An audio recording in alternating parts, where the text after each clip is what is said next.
When we talk about systolic heart sounds and systolic murmurs, we need to differentiate between the pathologies that causes these murmurs. And it's very important for you to know the clues in the clinical exam or the MCQ questions for you in order to answer your question or to reach the exact diagnosis even by using the stethoscope. What are the systolic murmurs that we will talk about?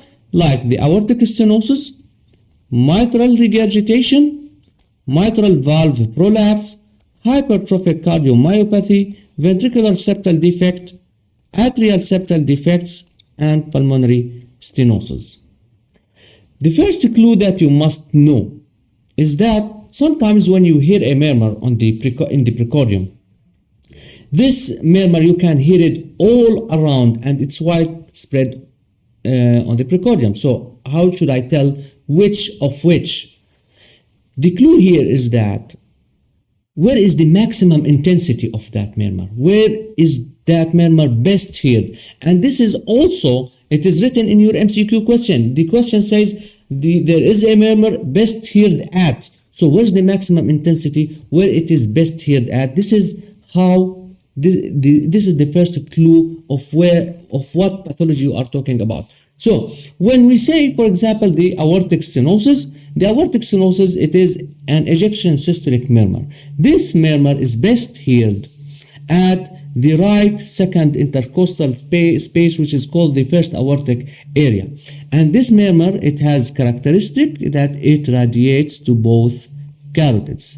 This is important when you say that this murmur radiates to both carotids. Let's say, for example, that you hear a murmur here on one area, on one area, let's say here, and you did not hear it at the other side.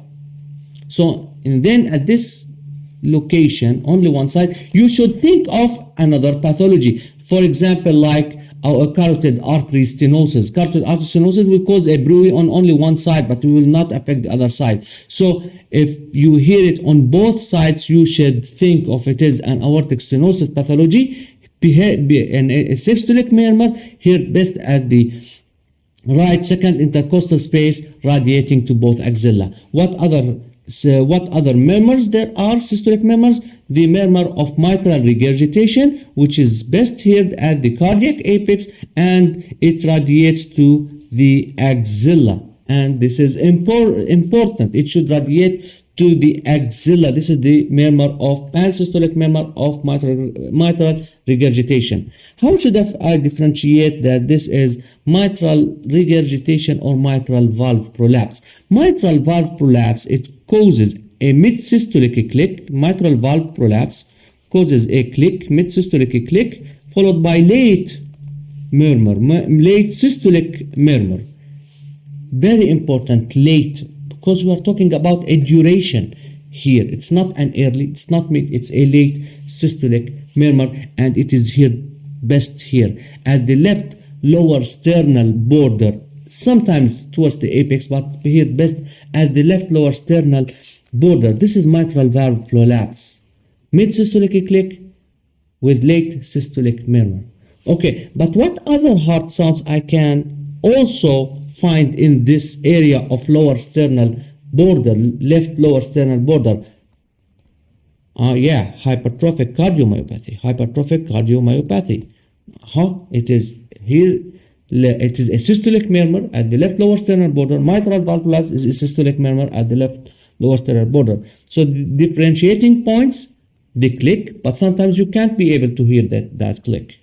The duration of the murmur, and here now comes the role of the maneuvers. I need to use some maneuvers to differentiate between them. The maneuvers that are used in hypertrophic cardiomyopathy and mitral valve prolapse, they are the same, and actually both of them, they increase. But what is exactly increased? A little bit of confusion that will fade right now when you listen to me and you concentrate. Mitral valve prolapse, the maneuvers that increase the murmur, it increases the duration.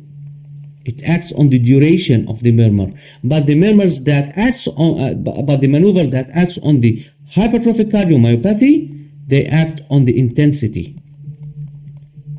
they act on the intensity. So whenever in the question they say they talk about the intensity of the murmur, the murmur increased in intensity, they are talking about a mitral, they are talking about hypertrophic cardiomyopathy. But if they are saying that the duration of the murmur has increased, and this is also in the clinical exam, if the duration has increased, then you are talking a mitral valve prolapse pathology. What other condition that causes also a systolic murmur in this area at the left sternal border is ventricular septal defect. It causes a systolic murmur, but this increases with isometric exercise.